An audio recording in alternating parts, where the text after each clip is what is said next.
It's my honor to present our president this morning, Dr. Selwyn Maurice Vickers.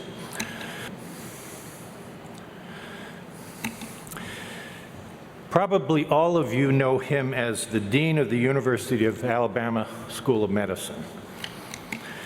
And most of you know him as an academic pancreatic surgical scientist. And of course, he was, and I will add, still is, an excellent pancreatic surgeon.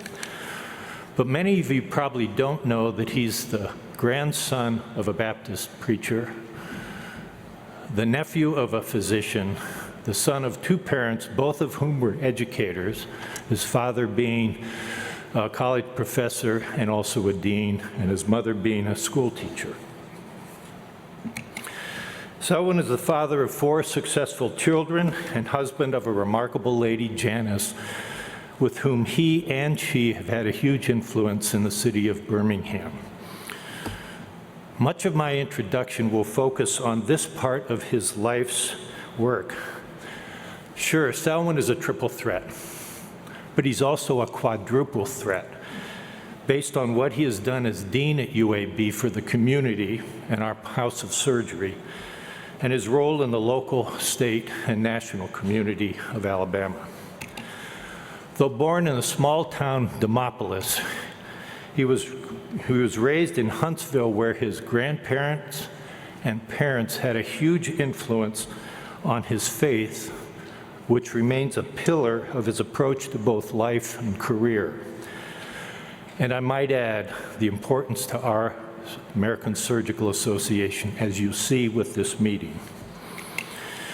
After high school, he attended college, medical school, and residency at the Johns Hopkins institutions in Baltimore, where at that time in the late 1970s, early 1980s, he thought he would get the best education.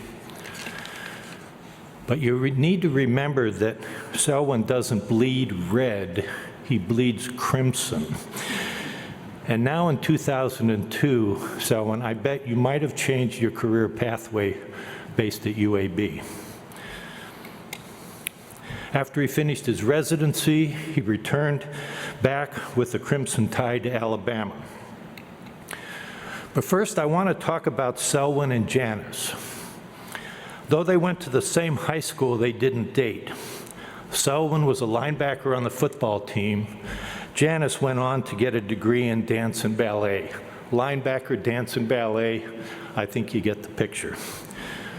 But 7 years later, Selwyn finally recognized his nearsightedness in high school and started his lifelong relationship with Janice during medical school. They married 2 years later. They had 2 kids in Baltimore and 2 more in Alabama when they returned.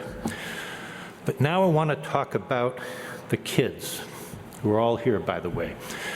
I asked each of them to tell me something about their dad, and I'm going to start with the youngest, Benjamin, and work the way up.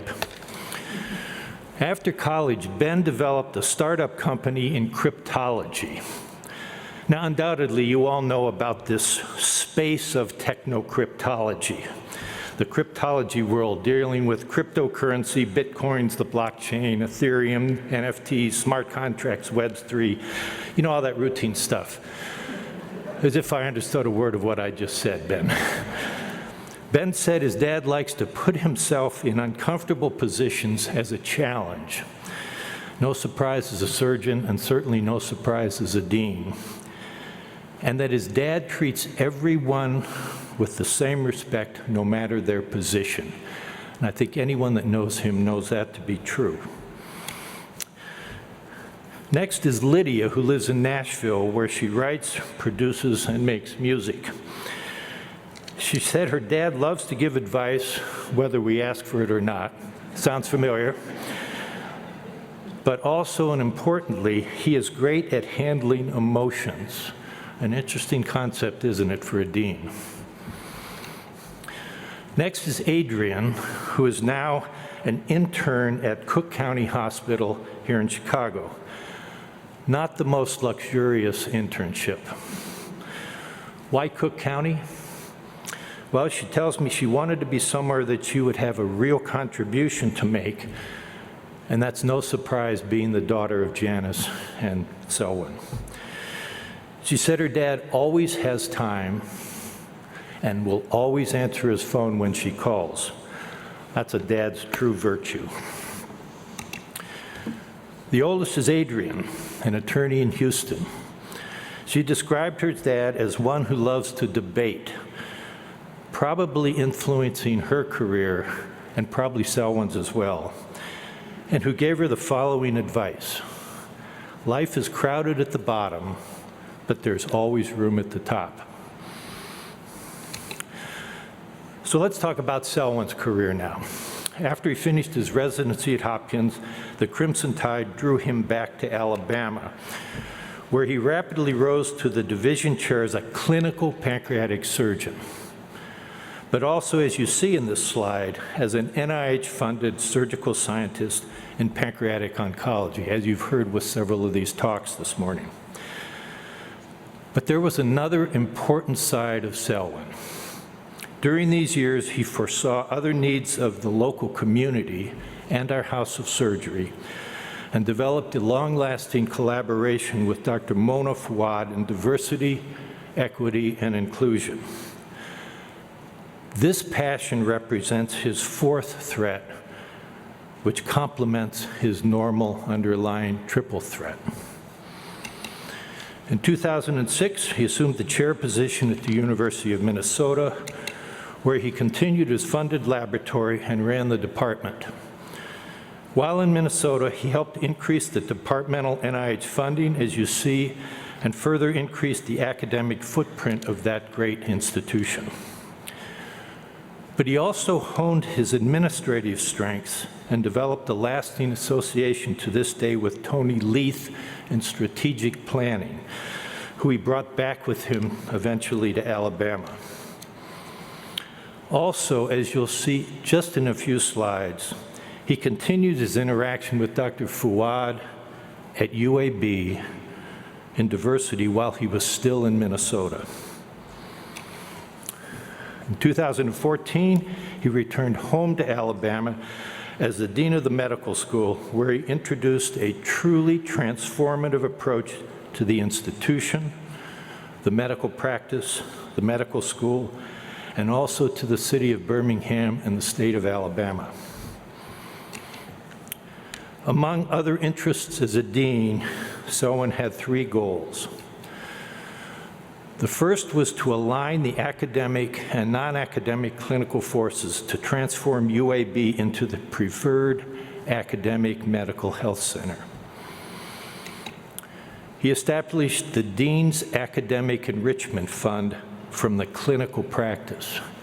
Not an easy task, not at all, but he did it. This fund is used to expand the academic footprint of UAB, which has been successful in increasing the NIH funding by $100 million, and UAB's standing in NIH funding from 31st now to 21st.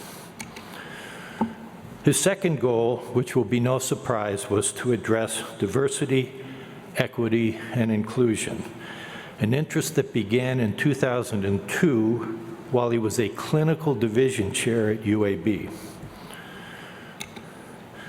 But Selwyn doesn't just talk the talk, he walks the walk by successfully competing for these NIH-funded projects while at Minnesota and also now at UAB.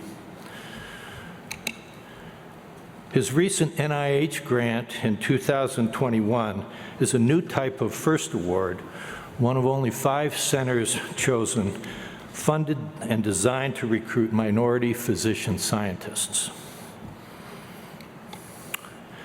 His third goal has been to develop mutual collaborations between UAB and the civic and the state community. Such partnerships as these will further cooperation between town, gown, and state. And along similar lines, part of his goal has been to transform Birmingham into the premier site of diversity, equity, and inclusion of all types, not just for African Americans, but also for women, other minority groups, the displaced, the underprivileged, etc. In addition, Selwyn and Janice also devote faith-based service to the community by teaching Sunday school now for 16 years. And Selwyn works actively with the Christian Service Mission in Birmingham. Please read the footnote. For this talk, I asked many of his peers, faculty, and prior students to describe him, and here are some of the descriptions. A magnet, transforming, connects with people, visionary, expansive, transparent, organizer, this term grit that he and his daughter has written about, and of course, resilience. And as one person put it, and you need to remember the Crimson Tide, the Nick Saban of the Department of Surgery, along with Herb Gladen and his colleagues. So I give you our president, Dr. Vickers.